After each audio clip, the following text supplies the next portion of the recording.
Guys, তো আজকে আমি একটা জিনিস দেখাবো তোমাদের। একটা ফল কিনলাম, একটা ফল, ঠিক আছে? দেখো সবাই, এটার নাম হলো পার্সিমন, একটি ফল। ফলটি বাজারে ফল কিনতে গেছিলাম, তো এই ফলটা দেখে বিরাট পছন্দ হলো, তো ফলটা কিনলাম। ফলটার দাম 150 টাকা, ঠিক আছে? কোনোদিন টেস্ট করিনি জাপানিজ ফল। তখন কাটবো, কেটে তোমাদের বলবো যে কেমন লাগছে খেতে। দেখো ফল, মেবি জাপানিজ ফল। এটা খেলে নাকি কি একটা হয়, বেশ দেখতে হবে কি হয়। তো কাটি, হ্যাঁ তাহলে দেখাচ্ছি। হ্যাঁ ব্রো, তো ফলটা কেটেছি, ঠিক আছে? খাইনি, ঠিক আছে? কেমন লাগে খেতে, খেয়ে দেখে এরকম দেখতে আমার।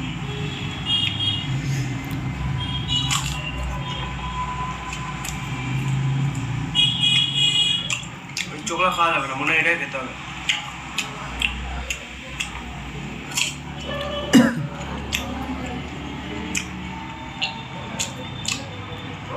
মিষ্টি আছে হালকা, তার এখন স্বাদ টের পাচ্ছি না, মিষ্টি কেমন স্বাদ, একটু পিওর অন্য টাইপের স্বাদ, একটা মিষ্টি আছে, ঠিক আছে? স্বাদ নেই, স্বাদ নেই, আবার আছে, মানে কি টাইপের কি খাচ্ছে বুঝতে পারছি না, মিষ্টি একটা ফিল করা হচ্ছে,